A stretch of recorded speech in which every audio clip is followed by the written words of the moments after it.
राधे राधे। भक्ति ज्ञान में आपका स्वागत है। मैं आपको एक कार्तिक मास जो अभी चल रहा है उसके बारे में थोड़ी कुछ जानकारी दे रही हूँ। अगर आपको अच्छा लगता है तो मेरे वीडियो को में कमेंट करके लाइक करके मुझे ज़रूर बताएं और सब्सक्राइब करता कि मैं नई नई जानकारी साथ आपके लिए मैं अच्छे वीडियो बनाते रहूँ। अपने आध्यात्मिक सनातन धर्म, पूजा पाठ, त्योहारों के बारे में ये मेरी थोड़ी कार्तिक मास के बारे में जानकारी। कार्तिक मास के नियम पालन करने से एक विधवा महिला भी देवी रुक्मिणी हुई थी और उन्हें देवी लक्ष्मी का स्थान प्राप्त हुआ। इसीलिए कार्तिक मास का शास्त्रों में बहुत ज़्यादा महत्व है। कार्तिक मास का शास्त्रों में इतना गुणगान ही नहीं किया जा सकता। इस महीने में भगवान विष्णु मत्स्य के रूप में जल में वास करते हैं, जबकि उनका वामन अवतार पाताल में निवास करता है। इसलिए गंगा पर लोग कल्पवास भी करते हैं। कहते कि कल्पवास करते हैं उन्हें पुनः जन्म नहीं फंसना पड़ता। बता दें कि हम इस साल कार्तिक मास का आरंभ 29 अक्टूबर से हो रहा है। तो आइए जाने कि कार्तिक मास में किए जाने वाले कुछ सरल उपाय।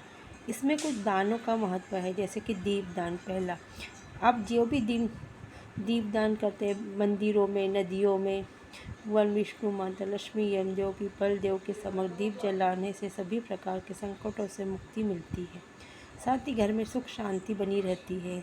आपके घर में जो लोग नदी में दीप प्रवाहित करते हैं उन्हें मोक्ष की प्राप्ति होती है। दीपदान हमें करना चाहिए। नदियों में जाकर स्नान करें। स्नान सूर्य उदय से पहले करें, क्योंकि इसमें दीपदान स्नान का भी बहुत महत्व है। अगर कोई नदी तालाब पास रहते तो वहाँ जाकर करें। अगर आप नहीं जा सकते तो अपने घर में ही गंगा जल मिलाकर ब्रह्म मुहूर्त में स्नान करें। इसमें स्नान करना दूध के समान स्नान करने के बराबर है।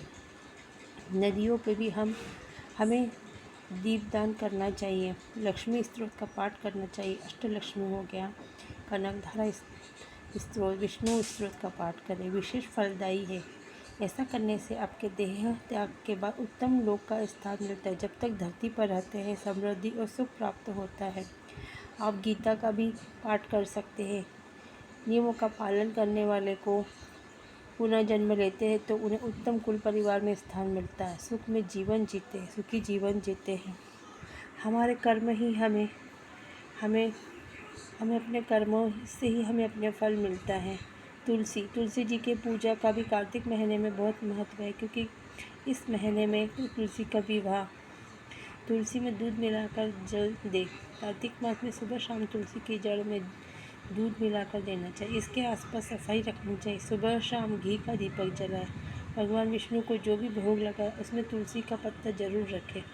इसके बिना भगवान विष्णु भी भोग स्वीकार नहीं करते। उन्हें तुलसी जी बहुत प्रिय है। उन्हें देव प्रभु धनी दसी पर तुलसी विवाह करना भी बहुत उत्तम फल लाभकारी रहता है। भगवान विष्णु को तिल करें अर्पित। कार्तिक मास में नियत रूप से भगवान विष्णु को तिल अर्पित करनी चाहिए। तो साल भर तिल अर्पित करते अच्छा है, लेकिन अगर नहीं कर पाते तो कार्तिक मास में और माघ मास में ऐसा करना बहुत अच्छा रहता है।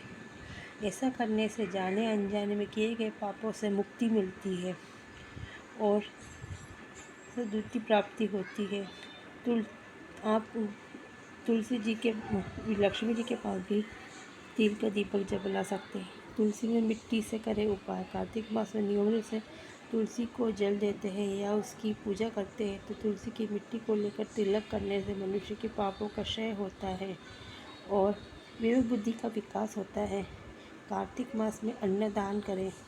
कार्तिक मास अन्न वस्त्रों का दान करना चाहिए। यह भी अति उत्तम है। अगर आप कुछ नहीं कर सकते तो अन्न वस्त्र का दान जरूर करें। ऐसा करने से अगले जन्म में गरीबी पैदा नहीं होती और उसे परलोक में भी अन्न जल की कभी कमी नहीं होती। अच्छे कुल में जन्म होता है और ऐशो आराम में अपना जीवन व्यतीत करता है। माता लक्ष्मी को भोग लगाए। माता लक्ष्मी को खीर अत्यधिक पसंद है। इस दिन प्रतिदिन खीर का भोग लगाने से धन की हानि नहीं होती, धन समृद्धि बढ़ती है। अगर आप रोज़ नहीं खीर का प्रसाद तो कम से कम शुक्रवार माता लक्ष्मी का दिन होता है, इस दिन आप ज़रूर उन्हें खीर का भोग लगाएं।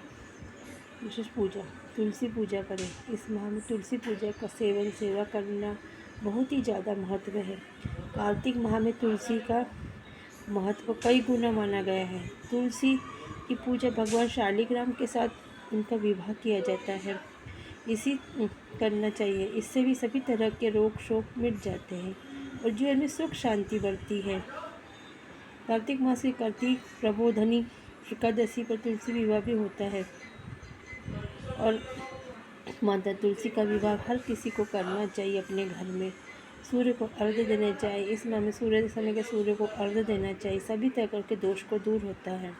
यह मेरी थोड़ी जानकारी थी। अगर आपको अच्छी लगी तो मेरे वीडियो को लाइक अवश्य करें। धन्यवाद।